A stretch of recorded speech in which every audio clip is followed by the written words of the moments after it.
हैं तो जाएंगे राजा रंक फकीर, आए हैं तो जाएंगे राजा रंक फकीर।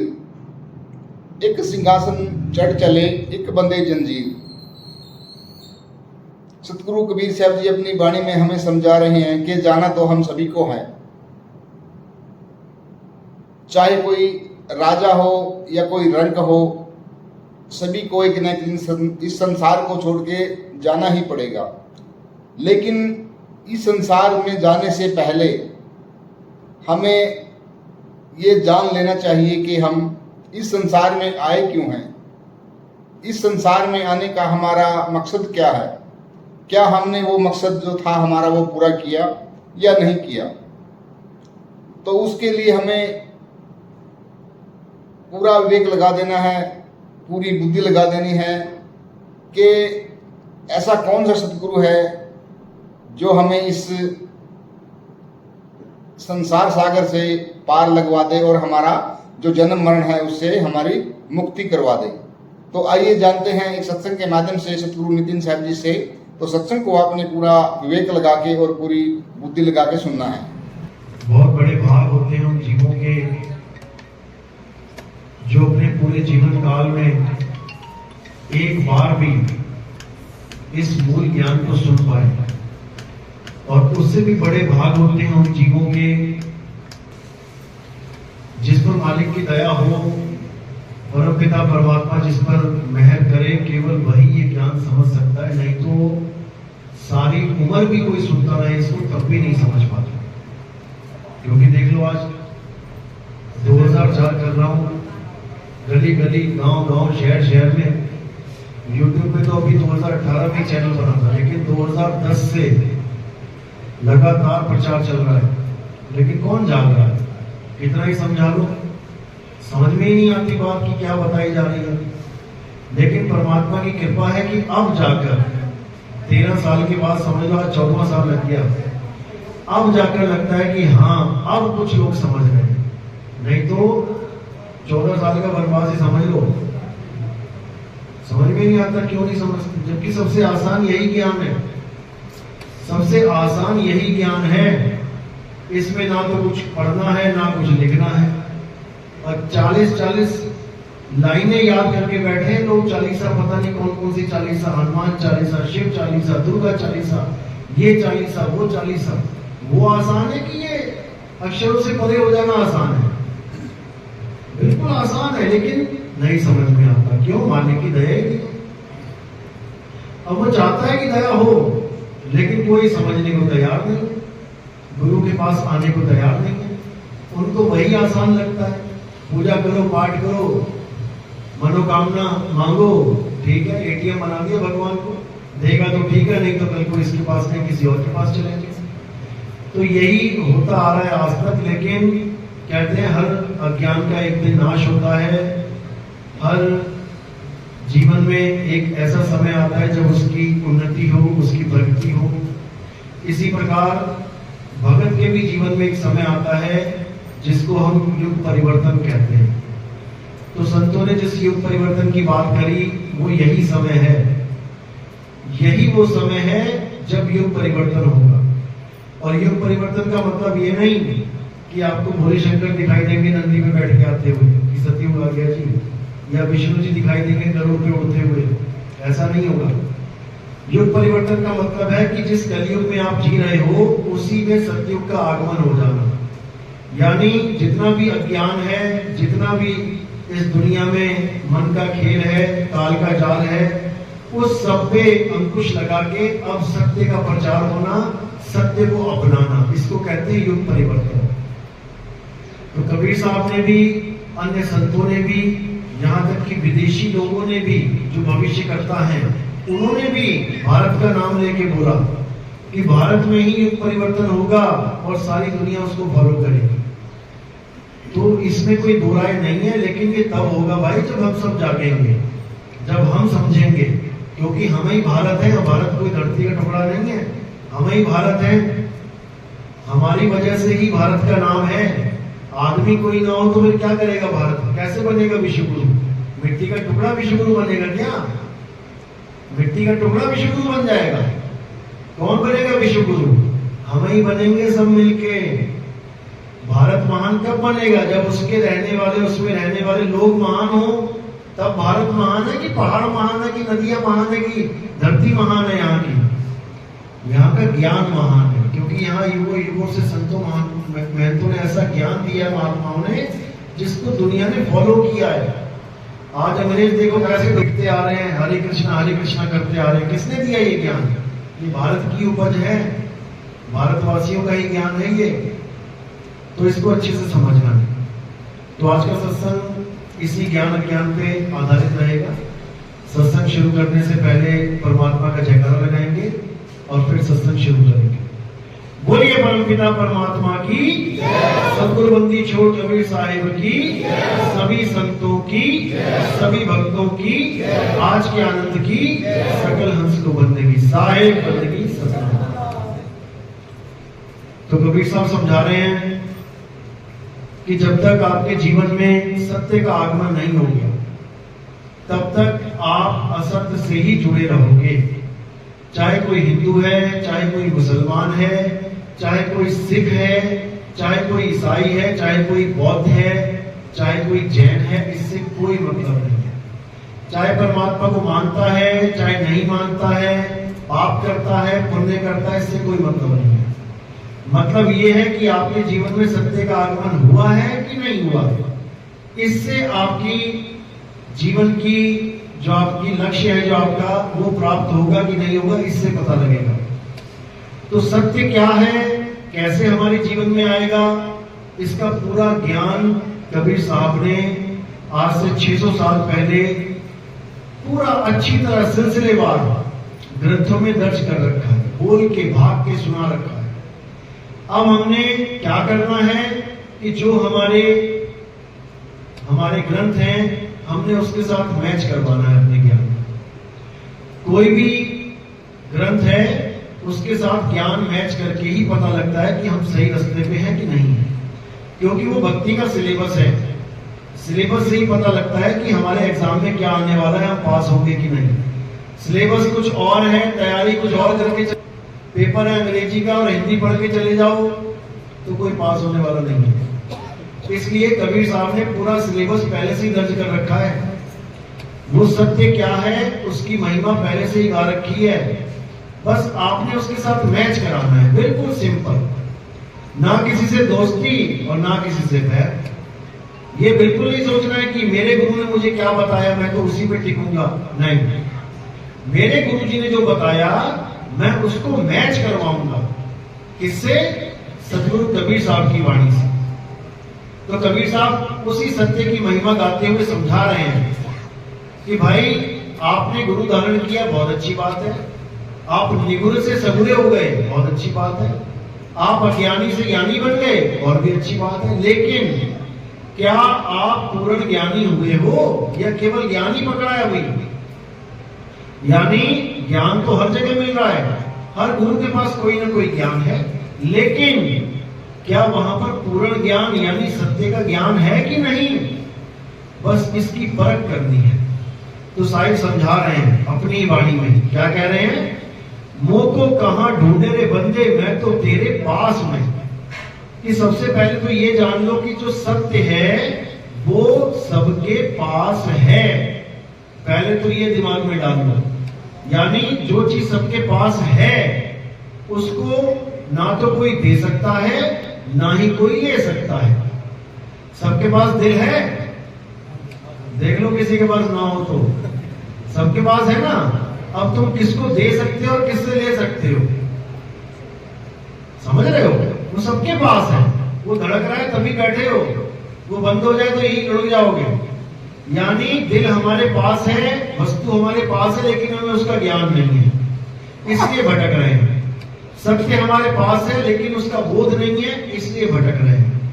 इसलिए सोच रहे कोई हमें सत्य दे दे, कोई हमें परमात्मा दे दे। भैया परमात्मा लेने देने की चीज है ही नहीं। परमात्मा तुम्हारे घट में ही विराजमान है। घट घट मेरा साइया और सुनी सेज न कोई, बलिहारी वा घट की जिस घट प्रगट होए। घट तुम्हारे पास है, परमात्मा का उसमें वास है, बस तुम्हें नहीं एहसास है, इसीलिए दिक्कत है। अब ऐसा गुरु मिलना चाहिए जो तुम्हें तुम्हारे घट का ही ज्ञान दे दे। अब ऐसे गुरु मिल जाते हैं जिनको यही समझ में नहीं आता कि घट है तो कौन सा घट। अज्ञानता में वो इस काया को घट मान लेते हैं कि तेरे घट में है भगवान, यानी तेरी काया में भगवान छुपा है। बस यहीं पे दिक्कत हो जाती है। घट भाई कोई एक नहीं है कि काया कोई घट बना दिया। तन घट, मन घट, आत्म घट, ये तीनों घटों का जब ज्ञान हो जाता है तब आप इनमें से दो घट को त्याग देते हो, मन और तन को त्याग देते हो, और जो आत्म घट है फिर वहां पर खोज चालू होती है। जिसको बोला कि खोजी होए तुरंत मिल जाऊं एक पल की तलाश में। काया घट और तन घट एक ही है, मन घट ब्रह्म घट एक ही है, आत्म घट परमात्म घट एक ही है। इसको दो नहीं मान लेना, इसको दो नहीं समझना। आत्मा सो परमात्मा, जो तू सो हम, ये अवस्था का ज्ञान है, ये व्यक्ति विशेष का ज्ञान नहीं है कि दो है वहां पे। ये उस अवस्था का ज्ञान है। आत्म अवस्था का मतलब होता है जब जीव अवस्था से ब्रह्म अवस्था से ऊपर आप अपने स्वरूप को, आत्म का मतलब यहां पे आता है अपने स्वरूप को। जैसे कहते हैं ना आत्महत्या, यानी अपनी काया की हत्या। आत्म ज्ञान अपना ज्ञान, आत्म कथा अपनी कथा, यानी तुम्हारा सत्य स्वरूप, तुम्हारा निर्मल स्वरूप, तुम्हारा ही स्वरूप है वो, उसी को निज नाम बोला गया है।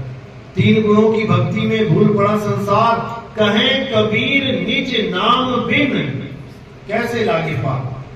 अब यहां पर परमात्मा का नाम क्यों नहीं बोला, निज नाम क्यों बोला? निज नाम से ही पार हो गए तो फिर परमात्मा का नाम कहां चला गया? अरे जो तू सो हम, उसको निज नाम कह ले, उसको निज धाम कह ले, उसको अकह नाम कह ले, उसको अबोल नाम कह ले, उसको अडोल नाम कह ले, उसको अबोल कुछ भी कह लो, वो सब उसी के नाम है। तो इस चीज में नहीं भरमना है कि आत्मा परमात्मा दो है। आत्म ज्ञान बिना नर भटके, क्यों नहीं बोला परमात्म ज्ञान बिना नर भटके? क्योंकि आत्मा सो परमात्मा। जब तुम अपने निर्मल स्वरूप में अपने निज स्वरूप को, अपने निज नाम को जानोगे, उसी को परमात्मा कहते हो, तुम्हारी परम अवस्था है। और जिसको तुम छोड़ के गए हो वो तुम्हारी जीव अवस्था है, तुम्हारी है। बोला ना हरिदास जी ने, कोटि तो ब्रह्मा भये कोटि भये ईश, और साहिब तेरी बंदगी से जीव होए। तो फिर क्यों नहीं समझ में आ रहा है? अब ये उसको समझ में नहीं आ रहा जिसने कभी भक्ति की ABCD नहीं जानी, उसको समझ में नहीं आ रहा। क्योंकि अक्षरों का खेल है, आत्मा परमात्मा अक्षरों का खेल है। अक्षरों में लग रहा है कि नहीं नहीं नहीं अलग लग रहा है, अलग है। क्यों? इसमें परम लगा है। अरे परम एक अवस्था का नाम है। जैसे सब शिष्य एक परम शिष्य, लेकिन है तो वो भी शिष्य है तो वो भी शिष्य है, लेकिन परम है, उसकी अवस्था ऊंची है। इसी प्रकार आत्मा परमात्मा केवल कहने को दो हैं। जीव आत्मा अलग है। जीव आत्मा से आत्मा हो जाना है, जीव को हटा देना है। वो अवस्था हट गई, अब क्या बचे? अब आत्मा ही आत्मा बचे। अब उसी आत्म ज्ञान से मुक्ति होगी, उसी को परम अवस्था कह लो। जीव अवस्था छोड़ी, परम अवस्था में आ गए। परम अवस्था क्या है? आत्म स्वरूप ही परम अवस्था है।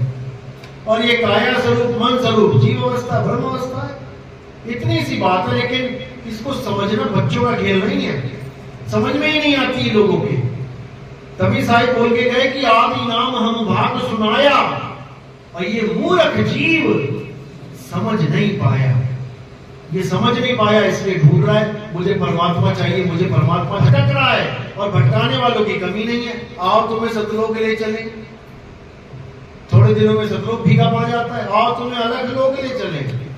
थोड़े दिनों में अलग लोग भी गया काम से, आओ तुम्हें अनामी लोग ले चले, अगम लोग ले चले। अरे ना कहीं आना ना कहीं जाना, इस रूप में रूप समाना, आपे में आप समाना। साहिब समझा रहे तू सिमरन किसका करे, अरे तू ही है आपे आप। अपनी अवस्था को देख कि कहां धक्के खा रहा है।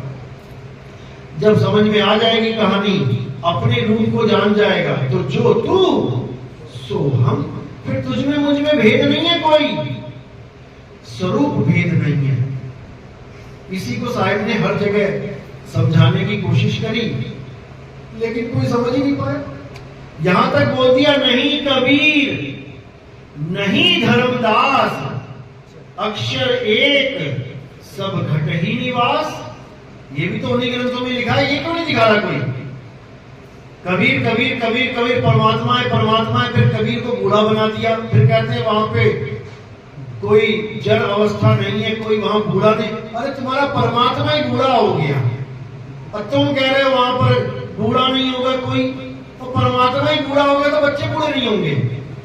ये रामपाल जी की कहानी सुना रहा हूं मैं। बूढ़ा परमात्मा है, बताओ बूढ़ा शेर कभी जंगल का राजा होता है क्या? वो तो दया का पात्र होता है। बूढ़ा शेर देखो डिस्कवरी में पड़ा होता है साइड में, जवान शेर आके कहते हैं बूढ़े साइड हो, सारा शिकार वो खाते हैं, देखो ना। तो परमात्मा कभी बूढ़ा नहीं होता भाई, परमात्मा भी बूढ़ा हो जाता है, मर भी जाएगा एक दिन बुढ़ापे में। तो ऐसे बूढ़े परमात्माओं से बच के रहना है। परमात्मा अजर अमर अविनाशी है, वो कभी पैदा ही नहीं होता, तो क्या बच्चा होगा, क्या जवान होगा, क्या बूढ़ा होगा। इतनी सी बात उनके दिमाग में नहीं जा रही है और 21 ब्रह्मांड के अकेले स्वामी बने बैठे हैं। तो ऐसा कुछ नहीं है भाई, परमात्मा को जान लो क्या है, परम आत्मा, यानी आत्मा की परम अवस्था। कहते मीठा जल, मीठा जल यानी मिठास से पूर्ण जल है, तो वो जल, लेकिन उसकी अवस्था क्या बोल रही है कि वो मीठा है। तो मीठा जल आम जल से अलग है, कहने का मतलब आम जीवात्माओं से अलग है। ये आम जीवात्माएं हैं। ये आम जीवात्माएं क्यों हैं? क्योंकि ये अपने स्वरूप को भूली बैठी हैं। एक को पूछे तुम कौन हो, मैं चौधरी चरण सिंह। तू क्या है? मैं मायावती। क्यों? कोई नहीं कह रहा है कि मैं जीवात्मा, ये कोई नहीं कह रहा मैं एक आत्मा हूं, बस इसी को लेके बैठे, इसीलिए ये जीव है, इसीलिए जीव अवस्था में है। और जब परम अवस्था में आ जाएंगे तो आत्मा के अलावा और कुछ रहेगा ही नहीं। इसी आत्मा को शब्द कहते हैं। हम हैं शब्द, शब्द हम माही, और हमसे भिन्न और कछु नहीं। शब्द से भिन्न कुछ है ही नहीं, वहां शब्द ही शब्द है। गरीता जी कह रहे शब्द ही शब्द रहेगा, इसके अलावा कुछ नहीं रहेगा, बस शब्द ही शब्द रहेगा भाई। और दूनी सृष्टि पर लय जाएगा। ये जितनी सृष्टियां बना के बैठे हो तुम, ये सब परलय में चली जाएंगी। परलय यानी किसी और में लय हो जाएंगी। पर लय, ये कहां लय होगा? ये शरीर माटी में माटी मिली और मिला पौन में पौन, और मैं तो से पूछूं पंडिता इनमें मरा कौन? ये तो लय हुए हैं केवल। ये पंच भौतिक काया, पंच भौतिक तत्वों में लय हो गए। अब ये जीव कहां लय होगा? ये कहां से आया है, वहीं लय होगा। कहते कहां से आया और कहां जाएगा, खबर करो अपने तन की। इस पिंजरे में ये आया कहां से है? कौन से दरवाजे में से आया है? ये उसी दरवाजे में से निकलेगा, और जहां से आया है वहीं समाएगा। तब इसकी मुक्ति होगी, नहीं तो नहीं होगी। कितना ही जोर लगा लो।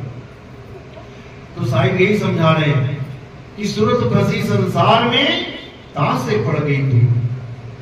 केवल सूरत का भटकना ही दूरी है, और सूरत बाण स्थिर करो आठों पहर हुजूर। सूरत का स्थिर हो जाना ही मुक्ति है, और इसके अलावा कुछ नहीं है। स्थिर होगी तो गुरु की दया होगी, शब्द का अनुभव होगा, अपने स्वरूप का अनुभव होगा। तो इसी को समझा रहे हैं। इसके अलावा सब अज्ञान है। इसके अलावा कोई कुछ भी बोलता है वो सब अज्ञान है। इसके अलावा ध्यान ही नहीं देना किसी तरफ। तो साहिब यही समझा रहे हैं कि जब तक तुम्हारे नहीं आया, जब तक तुम हमेशा भटकते ही रहोगे। सत्य क्या है? आत्म ज्ञान ही सत्य है। इसी को सत्य नाम कह देते हैं। सत्य नाम, सतगुरु सोई सत्य नाम बतावे, बाकी गुरु कोई काम ना आवे। सतगुरु वो है जो तुम्हें तुम्हारी आत्मा का ज्ञान दे दे, जो तुम्हें सत्य का ज्ञान दे दे। समझो तब तुम्हारी मुक्ति होगी, नहीं तो जितना मर्जी जप लो, तपस्या कर लो, जो मर्जी कर लो, तुम्हारा भव बंधन नहीं खत्म होने वाला। तो सतनाम का भेद बताते हुए साहिब समझा रहे हैं कि सतनाम को कोई मंत्र मत समझ लेना। आज अगर सतनाम जपा जाता है तो सबसे ज्यादा कबीर पंथ में जपा जाता है। जिसको देखो गुरु को, बेटा जपो सतनाम, अब बेटा जप रहा है सतनाम सतनाम सतनाम, और कभी सपने में नहीं सोच सकता कि ये झूठा नाम है। नाम ही सतनाम सतनाम जप रहा है तो कभी सपने में भी नहीं सोच सकता कि ये झूठा नाम है। लेकिन साहिब कह रहे हैं ये झूठा नाम है, सतनाम भी झूठा नाम है। कब? जब ये होठ कंठ तक ही सीमित रह जाए, यानी इसको जाप बना दिया जाए तो ये सतनाम सतनाम भी झूठा नाम है। तो सच्चा नाम क्या है? अरे सत्य नाम कोई नाम नहीं कि तुम जप रहे हो इसे। सत्य नाम कोई नाम नहीं, ये है आपन रूप। अपना रूप है ये, किसी और का नहीं। कि तुम कहो एक परमात्मा का स्वरूप दिखाई देगा तो मेरी मुक्ति होगी। वो कह रहे तू ही सतनाम है। सत्य नाम कोई नाम नहीं, ये है आपन रूप। और जो जाने इस भेद को पावे आप स्वरूप, वो अपने स्वरूप को प्राप्त हो जाएगा। यानी किरणों का असली स्वरूप क्या है? सूर्य ही उसका स्वरूप है। सूर्य से ही किरणें जुदा होके आ रही हैं और जहां पर बढ़ रही हैं उसी को अपना रूप मान ले रही हैं। अब क्या करना है? अज्ञानता को छोड़ के वापस सूर्य को घूम जाना है। तो सब किरणों का रूप क्या है? एक है कि अलग अलग है? सब किरणों का स्वरूप एक ही है। दो तो वो मान बैठी हैं कि मैं ऐसा हूं, परमात्मा पता नहीं कैसा होगा। अरे तू ना ऐसा है ना परमात्मा ऐसा है। अपने रूप को जान, वही परमात्मा है। अपने स्वरूप को जान, वही परमात्मा है। लेकिन इतनी सी बात समझने में जन्मों जन्म लग जाते हैं।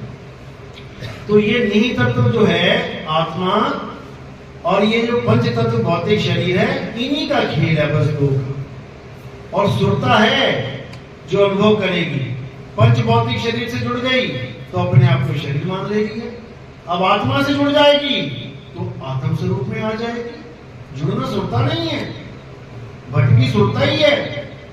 तो साहिब इसी को समझा रहे हैं कि जाप मरे अजपा मरे अनहद भी मर जाए। कि सतनाम तो कोई जाप अजपा अनहद ना समझ लेना कि मंत्र जप रहे हो वो सतनाम है। फिर कई आ जाएंगे बाबा जी कहेंगे नहीं, श्वासों का जाप अजपा जाप वो सतनाम होता है। ओम सोम ओम सोम ओम सोम, उसको सतनाम मान के बैठ गए। फिर कोई और आ जाएगा कहेगा नहीं अनहद नाथ सतनाम है, 5 धुनें सुनो वही सतनाम है, वही सच्ची धुन है। उनको पूछो 5 परमात्मा है क्या, तब नहीं निकलेगी मुंह से जुबान। 5 परमात्मा नहीं बोल पाएंगे, लेकिन 5 धुनें बोल लेंगे। अरे धुनें ही परमात्मा है तो वो खुद ही 5 हो गए। इतना भी समझ में नहीं आ रहा। धुन ही परमात्मा है और तुम 5 धुनों का भेद दे रहे हो तो 5 परमात्मा का भेद हो गया। वो किसको छोड़ू किसको पकड़ू? फिर कहते हैं 5वीं धुन सबसे असली धुन मिलेगी, तो पहली वाली नकली थी क्या? फिर कहते हैं धुन तो एक ही है, 5 रूहानी मंडलों में अलग अलग हो जाती है, तो पहली वाली भी तो वही है। पहले में मिल जाए तो जरूरी 5वें में जाना है, तो वही एक ही है। तो क्योंकि बीरबल की खिचड़ी बना दी इन लोगों ने। इनको भेद पता ही नहीं है कि आखिर सार शब्द का भेद क्या है और पंच धुनों का भेद क्या है। 5 धुनों के बारे में साहिब क्या बोलते हैं? उसको अनहद बाजा बोला साहिब ने। अनहद बाजा जम का थाना, थाना देखा ना, बड़ी सेवा होती है वहां पे, बढ़िया वाली, वहां भी धुनें चलती हैं। तो कह रहे अनहद बाजा जमका थाना और पांचों तत्व करे घमसाना। पूरा घमासान होता है वहां पे, तरह तरह की आवाजें निकलती हैं। कहते हैं अनहद बाजा विधि विधि बाजे, सार शब्द न्यारी धुन गाजे। कर दिया निबेड़ा, लेकिन लोगों को समझ में नहीं आ रहा। बड़े बड़े ज्ञानी धुरंधर फेल हो जाते हैं ज्ञान को समझने में, और काल के मुंह में चले जाते हैं डायरेक्ट बिना टिकट के। लेकिन साहिब कह रहे हैं जो मेरा विवेकी अंश होगा उसको ये काल भरमा नहीं सकता, क्योंकि वो नीर छीर का निबेड़ा करना जानता है।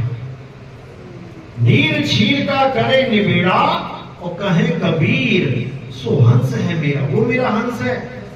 और जो नीर छीर का निबेड़ा ही ना कर पाए, विवेक बुद्धि घुटनों में है जिसके, 2 साल पंथ मेरा, तीसरे साल कहीं और बाबा जी के पास घूम रहा है, तो इसका मतलब वो कच्चा घड़ा था। वो परीक्षा देने आया था अपनी, पास नहीं हुआ, निकल गया। परीक्षा ही देने जाते हैं ना बच्चे, स्कूल में क्यों जाते हैं? केवल पढ़ने ही नहीं जाते भाई, परीक्षा भी देने जाते हैं। और 1-1 साल लगा देते हैं, उसके बाद रिजल्ट क्या आता है? 0। तो 1 साल लगाने के बाद भी तो 0 ही आया ना। तो ऐसे यहाँ पर भी 1, 2, 3 साल लगाने वाले भी बैठे हैं, रिजल्ट क्या है? 0। इससे अच्छा तो आते ही ना, इससे अच्छा आते ही ना, कहीं और पढ़ाई पूरी कर लेते। जो बीच में गैप आ रहा है, 5वीं के बाद सीधे 8वीं में बच्चा जाएगा तो फेल ही होगा। अरे 6ठी 7वीं कहीं से करके आ लेते, तब 8वीं में आ जाते। इतनी क्या जल्दबाजी थी? फिर विवेकी भी लगवाना ना अपने नाम के आगे, हम विवेकी हैं। फिर विवेक धरे का धरा रह जाता है, ऐसा नकली विवेक, क्योंकि वो कभी अपना विवेक लगा ही नहीं पाए। वो कहते हैं ना, देखा देखी गुरु बना लिया, किया न तत्व विचारा, और गुरु चेले दोनों के सिर पे काट दे के पंजियारा। जग सारा रोगी यारे, जग सारा रोगी। तो अपने विवेक पे हमेशा विश्वास रखना है, अपने विवेक को जगाना है, किसी और के कहे पे नहीं चलना। कोई और कुएं में छलांग मार देगा, तुम भी मार दोगे क्या? अपने विवेक पे आ जाओ कि मैंने परख किया, ये ज्ञान सत्य है। अब चाहे नितिन दास खुद कहे ना ये झूठा है, तो मेरा विवेक कहता है कि ये झूठ नहीं है। जिस दिन तुम्हारे अंदर ऐसा विवेक आ गया, उस दिन तुम्हें यहाँ कोई रोक नहीं सकता, याद रखना। कबीर साहब ने भी परीक्षा ली थी, देखा कितना विवेक है भाई। एक परीक्षा ली, 64 लाख चेले फेल हो गए। क्यों? विवेक घुटनों में चला गया बेचारों के। अरे जिसने किया है वो भरेगा। साहिब तो वाणी बोलते रहे, गुरु की करनी गुरु भरेगा, चेले की करनी चेला। तू अपनी मुक्ति में क्यों रोड़ा डाल रहा है? समझाया उन्होंने, पूरे एग्जाम्पल एक्सपेरिमेंट दे दे के समझाया, लेकिन लोग नहीं समझते। लोगों को लगता है कि हम किसी पंथ में जुड़े हैं तो हम एहसान कर रहे हैं बाबा जी पे। अब भैया हमें नहीं चाहिए तुम्हारा एहसान, कि तुम्हारा एहसान चाहिए कि यहाँ पे भीड़ लग जाए। मैं परीक्षा लेने पे आ गया ना तो एक भी नहीं दिखाई देगा यहाँ पे। और मैंने कहा भी कि ऐसी ऐसी परीक्षाएं चलेगी, देखते रहना। तो ये होना जरूरी है, इससे जीव का विवेक बढ़ता है। परीक्षाएं होनी चाहिए, बिना परीक्षाओं के अगर डॉक्टर बन जाए, इंजीनियर बन जाए, तो रोज पुल के नीचे दबे मिलोगे तुम लोग। ऐसे ऐसे पुल बना देंगे जो बनते गिर जाएगा, ऐसे ऐसे ऑपरेशन हो जाएंगे, फाड़ देंगे, सिरना नहीं आएगा उन्हें। क्योंकि परीक्षाएं होना जरूरी है। परीक्षा से कांच को सोना हीरा बनाया जाता है। कांच ही है, शुरू में तुम कांच ही हो, लेकिन ऐसा बना देता है गुरु कि फिर तुम हीरे बन जाते हो। तो यही साहिब समझा रहे हैं कि जब तक तुमने सतनाम की परख नहीं कर ली, जब तक तुम झूठे नाम के सहारे ही बैठे हुए हो, चाहे कोई कितना ही बड़ा ज्ञानी बन के क्यों ना बैठा हो, ये सब काल के मुंह में जाएंगे, एक भी बचने वाला नहीं है। और कोई ये सोचे कि कबीर साहब आगे बचा लेंगे, तो उन्होंने पल्ला झाड़ रखा है पहले कि मैं ना आता बचाने। वो क्या कह रहे हैं कि बचा ले जाल से, तो चीनो शब्द हमारा। भैया मेरा शब्द छीन ले, मैं ना आता। हाँ, अगर शब्द छीन लिया तो अमर करके मैं तुझे रखूंगा, इसमें कोई दो राय नहीं है। लेकिन आना तुम्हें पड़ेगा, उड़ना सिखाऊंगा, उड़ना तुम्हें पड़ेगा। कह रहे हैं तू उड़ जा हंस अकेला, ये थोड़ी बोला आजा बैठ बैठ बैठ जा बेटा मेरे कंधे पे। कंधे पे नहीं बैठाएंगे वो तुम्हें विहंगम चाल बताएंगे कि कैसे उड़ा जाता है। शब्द विहंगम चाल हमारी, और कहे कबीर सतगुर देता कि मैं जो चाल सिखाता हूं आओ सीखो, सीख लो, आओ, तुम्हारी मौज है। एक आदमी स्विमिंग पूल में तैरना सिखाता है, बोर्ड लगा दिया उसने बाहर, यहां तैरना सिखाया जाता है, भैया तुमने आओगे तो सीखोगे, नहीं आओगे तो डूबोगे। सेम कबीर साहब का रूल है ये, वरना आज तक तो कबीर साहब सबको ले ही जाते उठा उठा के, खाली हो जाती दुनिया, लेकिन वो एक को भी नहीं लेके जाते, बल्कि 64 लाख को भी छोड़ जाते कि यहीं रहो तुम, क्योंकि जब तक तुम नहीं जागे, तुम्हारा विवेक नहीं जागा, जब तक किसी की कोई मदद नहीं। तो साहिब यहां विवेकी बनाने आते हैं, गुरु धारण करवाने आते हैं, और वो सब गुरुओं को कहते हैं कि भाई अपना अपना सत्संग करो, सबको परमात्मा ने किसी न किसी ठौर पे खड़ा कर रखा है, इसलिए जैसा जिसका लेवल है उस लेवल का गुरु धारण करे। अब ये थोड़ी सारे बच्चे सीधे पीएचडी में एडमिशन ले लेंगे, पहले एलकेजी में आएंगे, यूकेजी में आएंगे, फर्स्ट सेकंड थर्ड फिफ्थ, जैसा जिसका लेवल है। कई बार 5वीं का बच्चा होता है, पेपर देता है, टीचर कहते हैं नहीं इसको 6वीं में नहीं 7वीं में डालेंगे, उसको 2 साल आगे बढ़ा देते हैं, क्योंकि उसका लेवल 7वीं का है। तो हर लेवल पे एक गुरु बैठा है और हर लेवल का शिष्य है इस दुनिया में। तो धीरे धीरे धीरे धीरे प्रगति होती जाती है, ये लेवल बढ़ते जाते हैं। जब ऊंची अवस्था में बंदा पहुंचता है, यानी 12वीं पास हो जाता है, तब आगे कॉलेज का ज्ञान दिया जाता है। फिर ये झोले वोले जो बैग वैग हैं ये छुड़वा दिए जाते हैं। इसके बच्चे कितने किलो का बैग ला के जाता है कॉलेज, कितने किलो का होता है? बच्चों का गिनोगे ना 20 किलो निकल आएगा कम से कम। 7वीं 8वीं बच्चों का बैग उठा के देखना 10वीं वालों का। और कॉलेज में जाके क्या होता है? एक कलम और एक रजिस्टर, वही है सारा हिसाब किताब। यानी सारा बोझा छुड़वा दिया, कॉलेज में पहुंचते ही सारा बोझा खत्म। तो प्रगति हुई कि डिमोशन हो गया? प्रगति हो गई, बोझा कम हो गया, प्रगति हो गई। इसी प्रकार इस पंथ में आने के बाद कितना बोझा हल्का करवा दिया जाएगा तुम्हारा। सारे मंदिर छूट गए, मस्जिद छूट गई, गुरुद्वारे छूट गए, चर्च छूट गई, हवन यज्ञ जप तप व्रत पूजा पाठ नित्य नेम सब छूट गया। सारी चालीसा छूट गई, सारे प्रार्थनाएं छूट गई, सारी अरदासें छूट गई, सब कुछ छुड़ा के बस जो बचा लास्ट में उसका ज्ञान दिया गया। क्या बचेगा लास्ट में? तुम सब कुछ छोड़ दो, इसको सब कुछ छोड़ दिया, अब क्या बचा? क्या बचा? मैं ही बचा। मैंने सब कुछ पकड़ा है, मैं सब कुछ छोड़ दूंगा तो कौन बचेगा? मैं ही बचूंगा। अब ये मैं कौन है इसको जान लेना। हु एम आई, मैं कौन हूं, इसी को समझना है।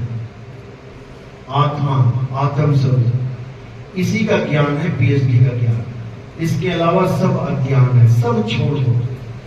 जितनी जल्दी छोड़ दोगे समझो उतना ही आसान हो जाएगा भवसागर में तैरना। जब कोई तैराक होता है ना, वो क्या करता है? साड़ी पहन के तुम छलांग मार दो, तैरो जरा, धोती पहन के तैर के देखो जरा, यही अड़चन पैदा कर देंगी तैरने में। तो तैराक देखो कैसे तैरते हैं, सारे खोल के उसके बाद पानी में जाएंगे, तैरेंगे। और तुम उसको 20 किलो का पत्थर पकड़ा देना जरा, तैराक को ले भैया पकड़ दे जरा, कहेगा डूबना है क्या, छोड़ इसको। यानी कोई भी चीज पकड़ना ही बंधन हो जाता है भवसागर में। भगवान भवसागर से तैरने का एक ही मतलब है, अपने स्वरूप में आ जाना। इसी को कहते हैं भवसागर से तैरना। भवसागर क्या है? देखा कभी भवसागर? कहां पे है? कितनी दूर है राजस्थान से? भवसागर लेके घूम रहे हो तुम? ये काया रूपी भवसागर है, इसी में मुद्दे खा रहे हो बार बार। अब इसी भवसागर से पार हो जाना है, यानी काया से पार हो जाना है और अपने आत्म स्वरूप में आ जाना है। इसी को गीता में कहा है कि हे अर्जुन, जो मेरी त्रिगुणी माया को पार कर जाता है। कहां है त्रिगुणी माया? आने वाली है, टाइम हो गया क्या? कहां है? यही है 3 गुणों की माया, तुम्हारी काया। कहते हैं कि मैं किसी के सामने प्रकट नहीं होता हूं, मैं अपनी माया के पीछे छुपा रहता हूं। तुम क्या छुपे रहते हो? हम भी तो छुपे हुए हैं, सारे छुपे हुए हैं। प्रकट क्या है? माया प्रकट है। ये जो दिख रहा है सब माया प्रकट है, तुम छुपे हुए हो।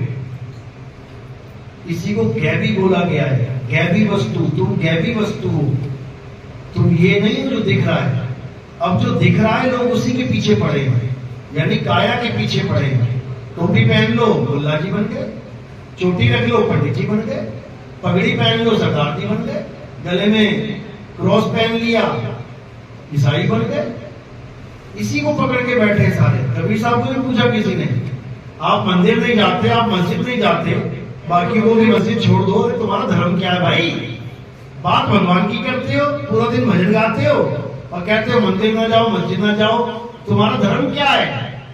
क्या बोले वो? कहते हिंदू कहो तो हूं नहीं। उसने बोला ना, बता दो हिंदू हो कि मुसलमान? कहते हिंदू कहो तो हूं नहीं और मुसलमान भी नहीं, 5 तत्व का पुत्रा गैबी खेले माही।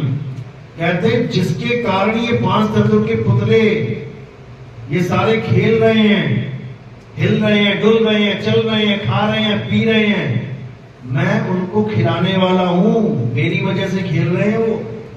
यानी मैं आत्म स्वरूप हूं, मुझे काया मत मान लेना। काया मानोगे तो फिर नाम आएगा। क्या नाम है काया का? नाम आ गया तो जात आएगी। अच्छा तेरा नाम ये है, अच्छा इस जात का है। जात आ गई तो धर्म आएगा। समझ लो इसको। तो कह रहे हम वासी व देश के जहां जात वर्ण कुल नाही। अब बताओ कौन है वो? इस आत्मा का कोई जात कुल वर्ण नहीं है, क्योंकि कभी पैदा ही नहीं होती तो कौन सी जात में आएगी? कभी पैदा ही नहीं होती कौन से खानदान में आएगी, कौन से कुल में आएगी? कभी पैदा ही नहीं होती तो उसका वर्ण क्या बोलूं मैं? हम वासी व देश के जहां जात वर्ण कुल नाही, शब्द मिलावा हो रहा, देह मिलावा नहीं। इस काया को खत्म करो, छोड़ो। तुम्हारी काया, मेरी काया, सबकी काया में कोई फर्क नहीं है भाई। ये 5 तत्वों का रथ लेके दौड़ रहे हैं हम लोग, और सबके रथ किसी मिट्टी में मिल जाएंगे, एक का भी नहीं बचेगा। तो जो चीज मिट्टी में मिल जानी है उसको हम अपना स्वरूप ना माने तो अच्छा है, नहीं तो तुम मिट्टी में मिल जाओगे। अब क्या करना है? अब इस काया से ऊपर उठ जाना है। काया से बाहर लखे संत कहावे सोए। अब इस काया से परे पहुंचो पहले तो, तब जाके तुम्हें निहित तत्व का ज्ञान होगा। तत्वों से परे पहुंचो पहले तो। इसी को बोला जहिया जन्म मुक्ता हता और तहिया हता न कोई, छठी तुम्हारी है जगह और तू कहां चला भिगोए। तू उस जगह को भूल के कहां फंस गया जाके 5 तत्वों में? तेरी छठी अवस्था है। 5 अवस्थाएं कौन सी हैं 5 तत्वों में? जागृत, स्वप्न, सुषुप्ति, तुरिया, तुरियातीत। इन 5 अवस्थाओं से, 5 तत्वों से परे जो हमारा असली स्वरूप है वो आत्म स्वरूप है, और इस काया से परे है वो, उसको जानना है। और इस काया में जो रूप है वो क्या है? वो हमारा अज्ञान स्वरूप है, जीव स्वरूप है। जैसे कुत्ता शीशे के बाहर खड़ा है तो वो मुक्त अवस्था में है, लेकिन जो ध्यान है, जो सूरत है, वो शरीर यानी कि शीशे के अंदर चली गई है। अब उसी को जीव बोला जा रहा है। वो भटकी हुई है, आत्मा नहीं भटकी हुई है, वो जीव भटका हुआ है, सूरत भटकी हुई है। आत्मा तो अचल है, स्थिर है, अडोल है। हे अर्जुन, ये आत्मा अचल है। अध्याय 2 24वां श्लोक। अचल यानी ये चलती नहीं है, ये अचल है। तो चलता कौन है? जीव चलता है, 184 में चल रहा है। इसी को सूरत कहते हैं। सूरत जहां जाती है एक नई काया को धारण कर लेती है, और फिर अपने आप को काया समझ के भोग भोगती है। कभी सुख, कभी दुख, कभी खुशी, कभी गम, कभी हंस रही है, कभी रो रही है, इसी में भटकती रहती है। और ये भी अमर है, इसलिए इसको अविनाशी बोला गया है। ईश्वर अंश, जीव अविनाशी। अब कई जीववादी इसे अविनाशी बता के फिर इसी को परमात्मा बता देते हैं कि यही आत्मा है।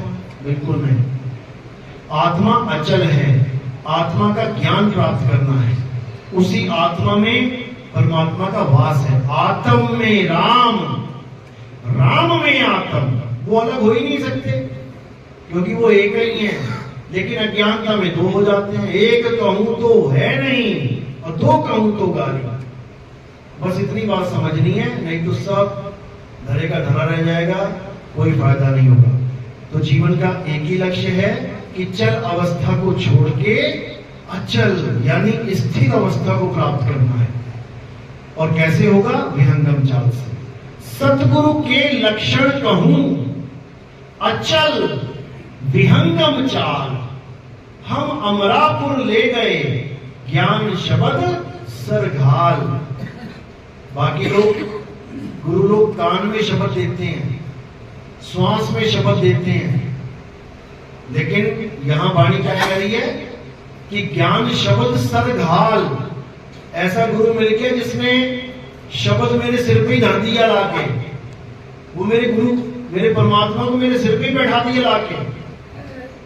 और वाणी भी क्या बोलती? सिर ऊपर ठाड़ा गुरु सूरा और नानक ताके कारज पूरा। कि अब मुझे ऐसा गुरु मिल गया जो हमेशा हमेशा मेरे सिर पे विराजमान है, अब मुझे किसी बात का भय नहीं है।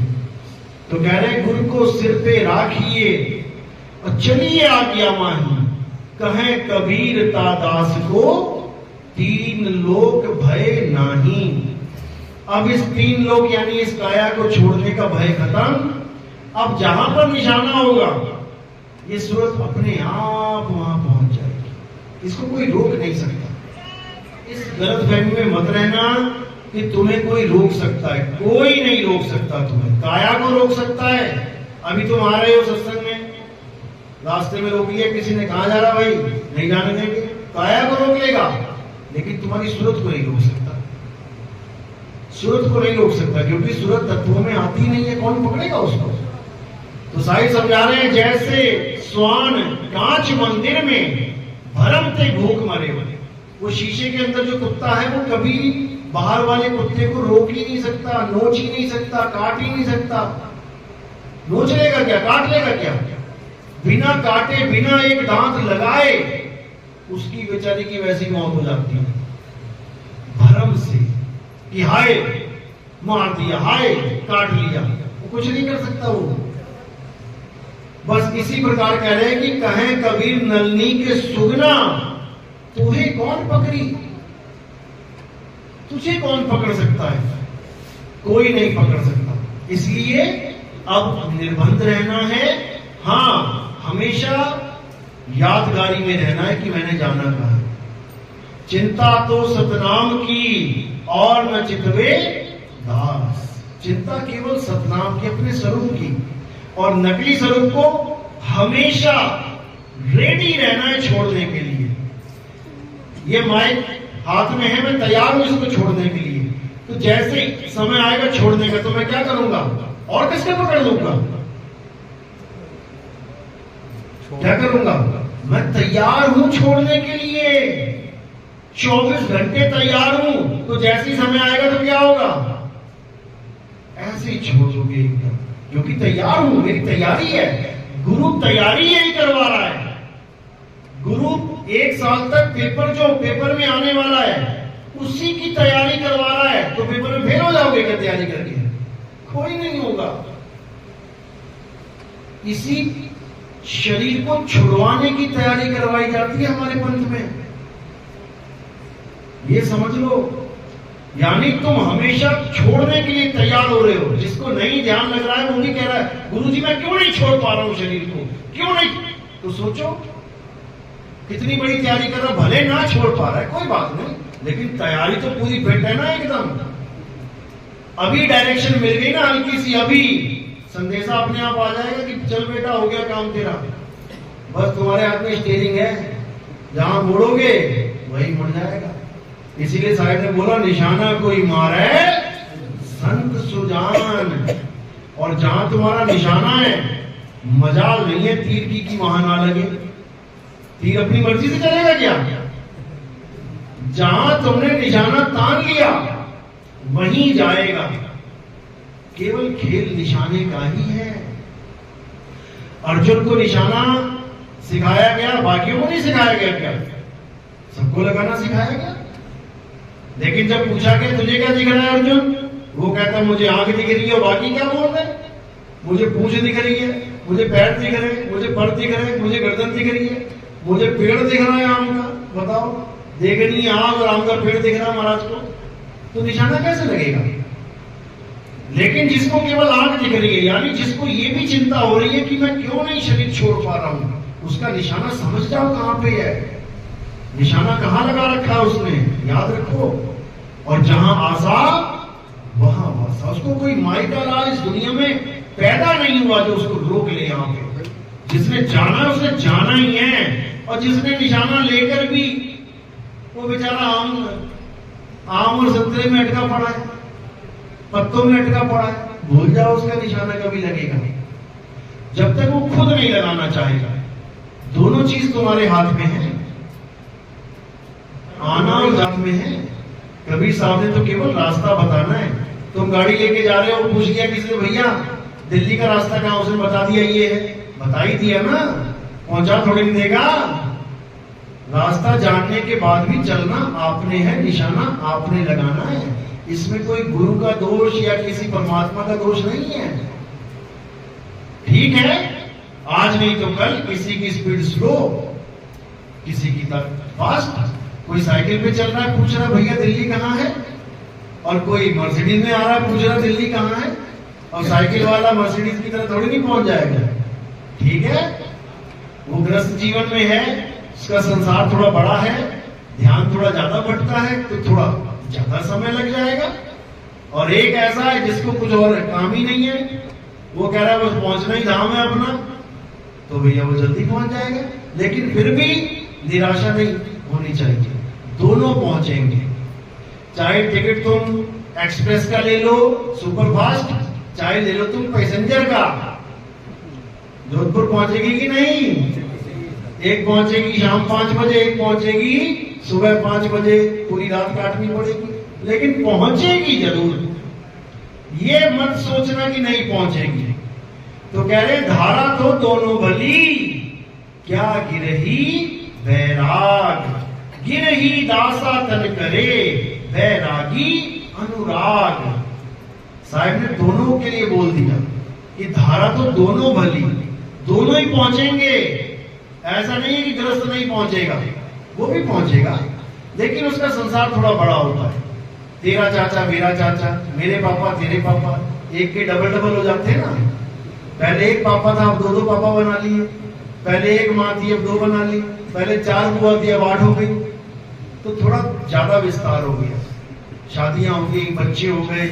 कह रहे ना 2 पैर वाला मानुस है, 2 पैर और आ गए तो जानवर बन गया 4 पैर वाला। 2 पैर और जुड़ गए तो कहता चींटी वाला जीवन हो गया। 2 और जोड़ लिए तो कहते मकड़ी हो गया। फिर तो अब अपनी ताने बाने में बेचारा उलझा पड़ा है। लेकिन उलझा वो पड़ा है जिसको मूल नहीं पता, जिसको निकलने का रास्ता नहीं पता। भूल भुलैया में जाते हैं लोग, लेकिन निकल के भी तो आते हैं। ऐसा थोड़ी नहीं सारे मर जाते हैं उसमें। सरकार देखा ना, ये बनाती है सरकारी जो साइंस टूर जाते हैं बच्चे, वहां पे भूल भुलैया होती है।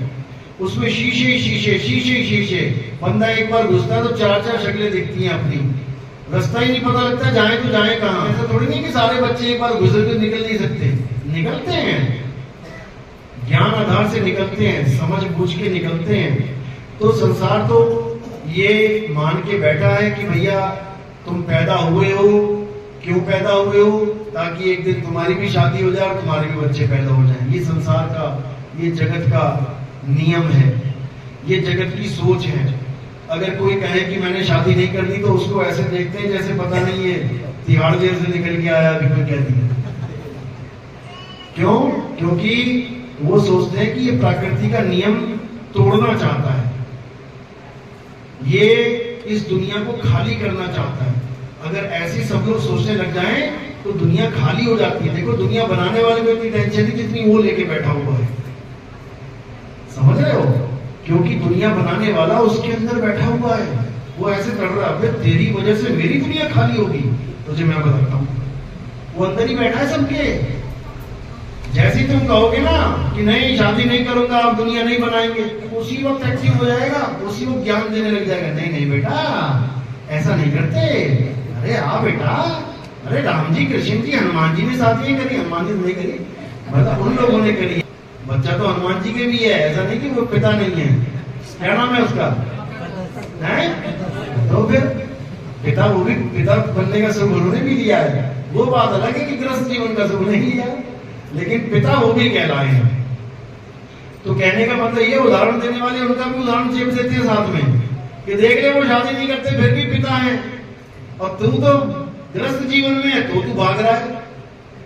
तो ये सब होता ही आया है। लेकिन कहने का मतलब ये है कि शरीर भले ग्रस्त हो जाए लेकिन आपकी सुरति विरक्त होनी चाहिए, यानी सूरत संसार में नहीं जुड़ी होनी चाहिए। शरीर जुड़ गया कोई बात नहीं, यही का है, यही मिट्टी में रह जाएगा, लेकिन इस सुरता को साधु बनाना है। साधु का मतलब ये नहीं कि साधु बन जाना है, साधु का मतलब है कि है कबीर सुनो भाई साधु। क्या साधा जाता है? निशाना। कहते हैं ना अपना अपना निशाना साधो। तो ये साधु वो है, ये नहीं है कि साधुओं को समझा रहे हैं कबीर साहब, कहें कबीर सुनो भाई साधो।